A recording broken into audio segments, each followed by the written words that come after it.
आज मैं आपको सुनाने जा रही हूँ धोखेबाज पति की एक अनोखी कहानी। इसकी मेन कैरेक्टर है सोनाली, जो कि समीर की पत्नी है। आइए सुनते हैं। पिछले हफ्ते की पार्टी में मैं सभी महिलाओं के आकर्षण का केंद्र थी। सबसे पहले छवि ने मुझे सबके सामने बेइज्जत करते हुए कहा, उस अकाउंट सेक्शन की बकबक करने वाली वर्षा से तुम्हारे समीर का अफेयर शुरू है, यह बात सच है क्या?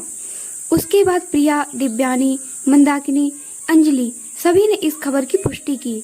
उन्होंने कहा कि समर को सिनेमा घर जाते समय होटल में काफी पीते हुए देखा गया था, इसलिए शक की कोई गुंजाइश नहीं थी।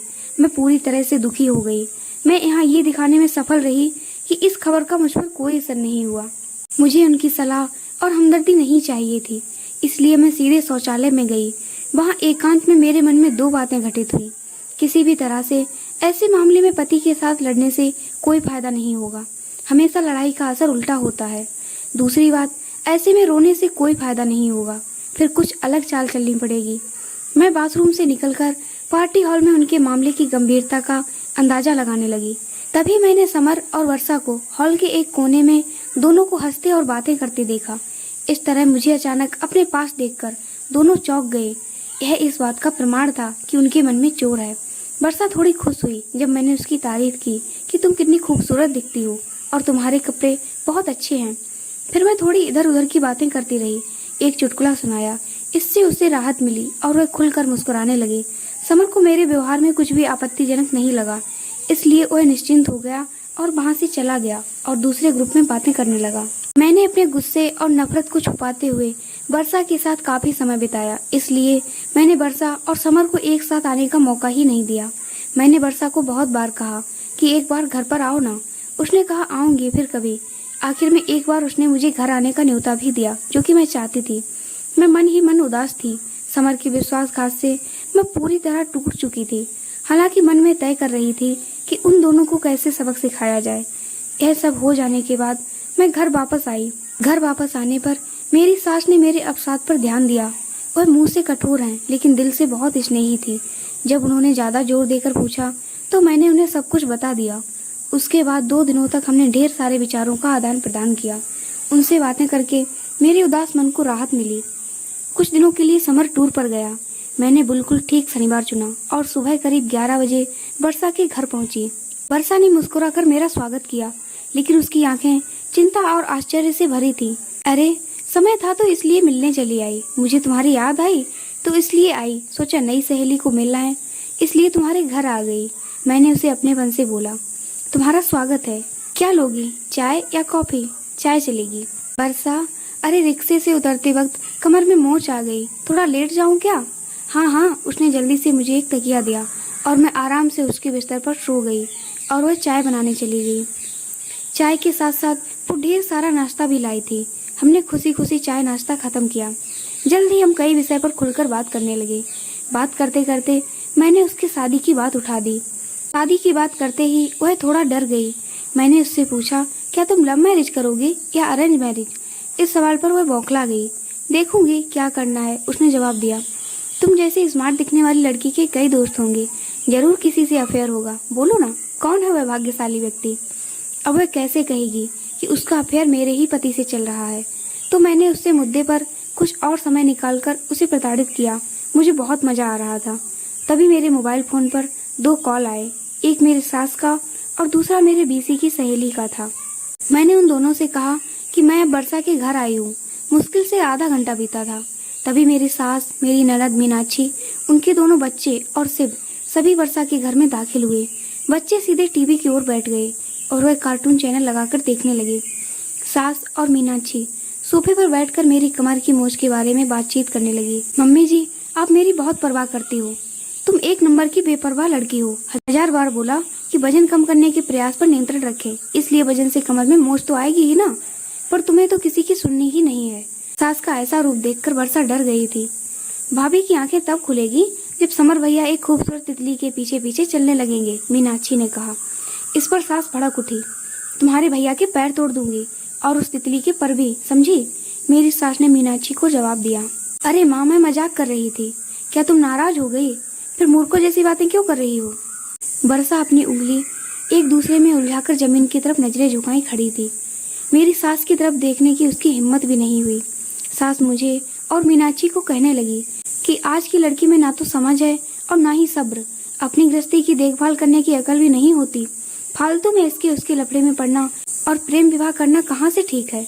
जिस रास्ते पर आपका काम नहीं है उस रास्ते पर क्यों चलना, बराबर ना वर्षा? हाँ हाँ, वर्षा ने झिझकते हुए कहा। तुम्हारी शादी हो गई है क्या? नहीं। तुम कब शादी कर रही हो? जल्दी ही करूंगी। Very good. तुम्हारे माता पिता कहाँ हैं? मेरे पापा गुजर गए, माँ है, पर वह आज मेरी मौसी से मिलने गए हैं। कब आएंगी? शाम को आने वाली हैं। मैं उनसे मिलने आऊंगी कभी। सोनाली, तुम यहाँ रुकने वाली हो क्या? कमर की मोच कैसी है अब तुम्हारी? माँ, दर्द तो बढ़ गया, बहुत दर्द हो रहा है, डॉक्टर को बुलाएं क्या? नहीं नहीं, मैंने डरने का नाटक किया और कहा, वर्षा तुम्हारे पास आयोडेक्स है क्या? हाँ है ना, लाती हूँ, बोलकर वर्षा जल्दी से अंदर गई। मैंने उससे आयोडेक्स लगवाया। मेरी सास वर्षा को जवान लड़कियों ने कैसे बर्ताव करना चाहिए इस पर लेक्चर दे रही थी। मीनाक्षी जानबूझकर छेड़ने के लिए मजबूर कर रही थी। ऐसा माहौल था कि दोनों किसी भी क्षण लड़ने लगेंगे। उस माहौल में वर्षा का तनाव बढ़ गया था। तभी दरवाजे की घंटी बजी। मीनाक्षी ने जाकर दरवाजा खोला। जब वह लौटे तो उसके साथ बीसी समूह के मेरी 3 सहेलियां सालू, रूपाली, मीनाक्षी थी। यह तीनों बहुत बातूनी हैं। उनके आगमन ने माँ बेटी के बीच बाकी युद्ध को रोक दिया, लेकिन रूम का आवाज एकदम ज्यादा बढ़ गया। अपनी नई सहेलियों से सेवा करवा रही हो क्या सोनाली? रूपाली ने आंखें फैलाकर कहा और सभी हंस पड़े। वर्षा, तुम्हारे बारे में बहुत सुना है सोनाली से। सोनाली हमेशा तुम्हारे बारे में बोलती रहती है। देखो, उसके दिल में बैठकर हमें वहाँ से मत भगाना। सालू ने वर्षा के कंधे पर हाथ रखते हुए कहा। हम अपने नए दोस्त की नींव को मजबूत करने के लिए गर्मा गर्म समोसे, जलेबी, ढोकला लेकर आए। मनीषा ने इतनी बेपरवाह अंदाज में कहा कि वर्षा को हंसना आया। अपना परिचय देने के बाद तीनों साहस पूर्वक रसोई में घुस गए। आयोडेक्स को अपनी जगह रखकर हाथ धोकर वर्षा रसोई घर में गई तो उनकी चाय बनकर रेडी थी।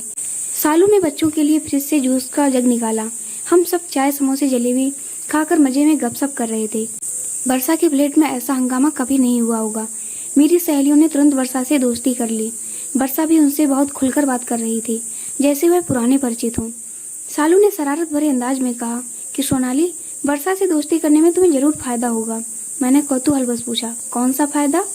अरे, समर के ऑफिस में होने से वर्षा तुम्हें वहाँ की सारी बातें बराबर बताएगी।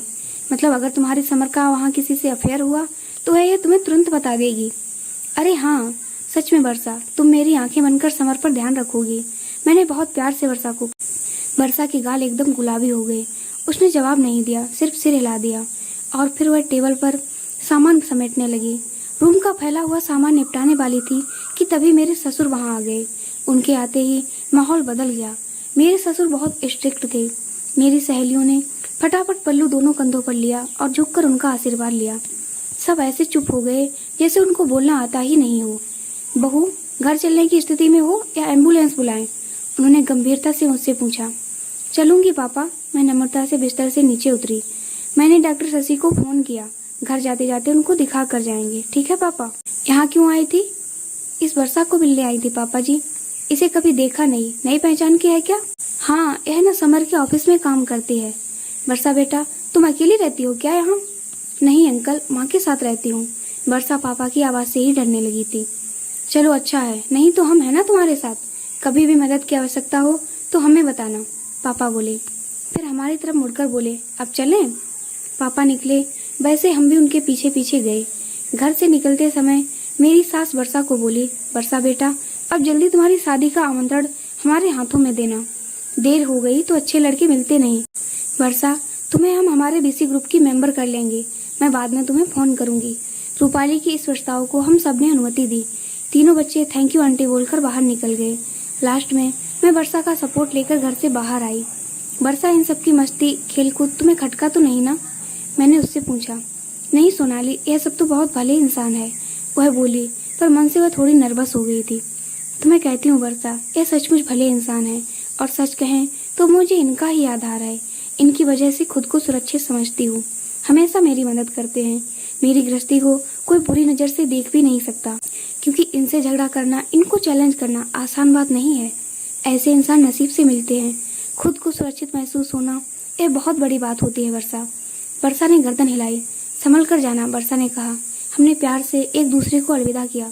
सभी गाड़ी में बैठ चुके थे। मेरे अपने मेरी राह देख रहे होंगे। वर्षा का आधार छोड़कर मैं अच्छे से चलकर उनके पास पहुंची। मेरे कमर में मोच आई ही नहीं थी। सब कुछ तय किए मुताबिक प्लान किया था। मैंने 2 उंगलियां बी फॉर विक्ट्री की निशानी करते ही सबके चेहरे पर खुशी आ गई। अगर आपको ये कहानी अच्छी लगी है तो प्लीज़ वीडियो को लाइक शेयर सब्सक्राइब जरूर करें। वीडियो को पूरा देखने के लिए बहुत बहुत धन्यवाद।